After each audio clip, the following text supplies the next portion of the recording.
Letters from Spain. Letter 10. A very Spanish Christmas. Hello. It's the most wonderful time of year here in Spain, Christmas. And the Spanish love Christmas just as much, if not more, as we Americans do. In fact, as I mentioned in another podcast, since there aren't any major holidays in November here in Spain, the Christmas season starts very early. Now we are in full Christmas swing, as can be seen by taking a short walk through any Spanish city. The 1st of December, the lights, decorations, and trees go up. Now, Spain does not have such a strong tradition of festive house decoration as we have in the United States. This is largely because, as I've mentioned before, the private houses in Spain are not open to the street, but instead normally have a tall wall wrapping around the whole property. So there's not much to decorate except a wall. But the Spanish do love their Christmas lights. People, old and young, flock to the center of Madrid to enjoy street decorations. It gets so crowded that you could hardly walk. This year there is a new star attraction, a massive illuminated globe that stands at the end of Gran Via, the principal street. Once in a while, the ball plays Christmas songs on big speakers, and then all the Spanish people within earshot and eyesight pull out their phones to record the bright singing ball. Yeah, it's charming. A Christmas tradition that may be a bit of a surprise for Americans is the Christmas lottery called El Gordo, the fat one. Everyone buys a ticket, and you could buy them everywhere. In my case, which is quite common, I bought a ticket through the school where I work. Many employees do this. You can also buy tickets at cafes or restaurants or really any other type of shop or at specific lottery stands. There's one particular shop near the Puerta del Sol, right in the center of Madrid, which has somehow become famous for being especially lucky. Thus, every year people line up for hours in order to buy a lottery ticket there. And a ticket that is no different from a lottery ticket bought anywhere else. But this is how superstitions work. Well, a big part of the lottery tradition are the commercials. They have quite a good marketing team, and every year there's a new concept for the lottery commercial. Last year, for example, it was a kind of spoof on Groundhog Day, with the guy winning the lottery every day over and over until he got sick of it and then somehow becoming a better person. This year, it's a bit more sentimental, and it's about how lottery tickets bring people together. Of course, it is ridiculous to connect the idea of a lottery ticket with generosity and family, but the commercials somehow accomplish this paradox.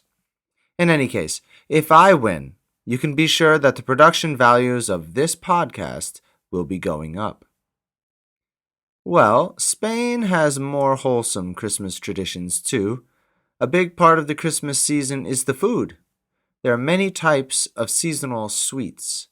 Most famous, perhaps, is turrón, which is like marzipan, which the Spanish also eat, but made with added honey. It comes in many different forms, from a barely solid paste to tooth-breakingly hard bars. But in general, all of it is very, very sweet. There are also polvorones, which are balls made with flour and sugar.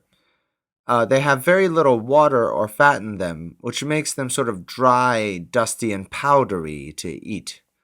Polvo means powder. My favorite is a type of sweet cake called roscón de reyes, or the king cake. This is a type of sweet bread that is delicious when you dip it in coffee.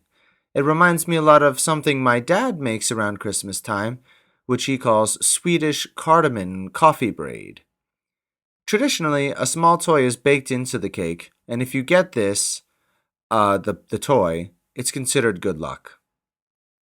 Possibly the biggest difference between Spanish and American Christmas is the celebration of the three wise men.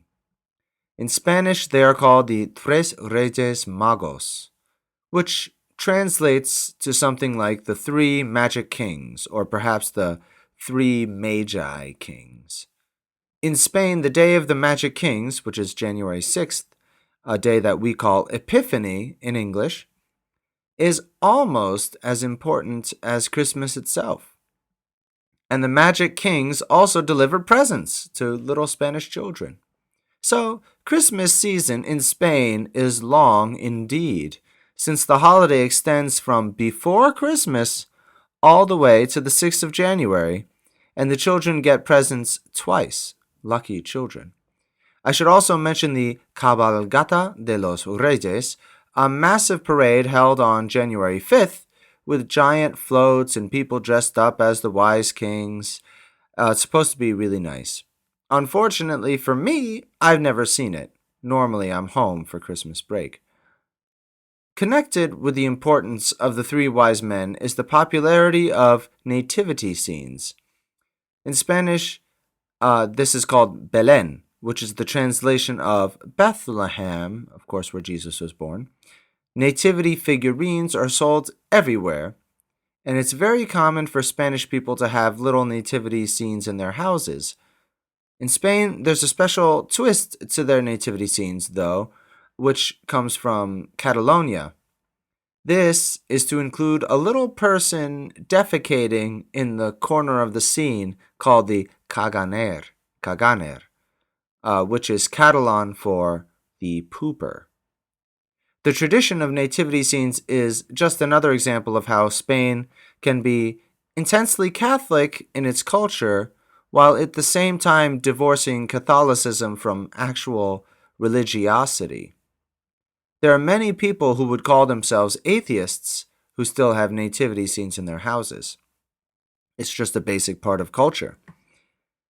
The Spanish also like to perform nativity plays or Christmas pageants, with the three wise kings and the Virgin and everything. And this brings me to something that is a source of controversy every Christmas season. As you may know, one of the three wise men, Balthazar, is traditionally portrayed as being black. As a result, every year all around Spain, a white Spanish person, and sometimes white Spanish celebrities, dress up in blackface to play the role of Balthazar, for not only for the Christmas plays in schools, but even for the big Three Kings parades in major cities, like Seville. Well, this inevitably makes visiting Americans or Canadians extremely uncomfortable, since blackface is a deeply racist symbol in the United States. Spanish people typically react with puzzlement when told by Americans that the practice is racist, and this is normally where the matter ends or seems to end every year. I have never personally seen a nativity play in my life, nor have I seen any Spanish person wearing blackface, not in person. I'm sure I would find it upsetting. But to be honest, this is an area where I hesitate to venture an opinion. Blackface is undeniably racist in an American context, since it's connected with a tradition of minstrel shows, which were based on explicit mockery of black people and black culture. All the same, Spain does not have this history with all of its baggage, and so applying our American sensibilities to a Spanish context is probably not valid. For a comparison, in Easter, the Spanish people dress up in what look like to Americans to be the Ku Klux Klan outfits, but they're not Ku Klux Klan outfits. It's a different context. Of course, you could make a strong argument that dressing up as someone from a different race is inherently racist. At the very least, it seems to be in bad taste. But considering the different cultural contexts, my inclination is to think that this is something Spanish people need to work out among themselves without Americans telling them what is right or wrong. Judging from the petitions on change.org to have Balthazar played by a black person and not a person in blackface, the country is slowly moving in the right direction, but we'll see. Let's leave these troubled waters to move on to New Year's Eve. For the most part, this is celebrated just like it is celebrated everywhere, with parties, champagne, fireworks. But in Spain, they do have a special tradition.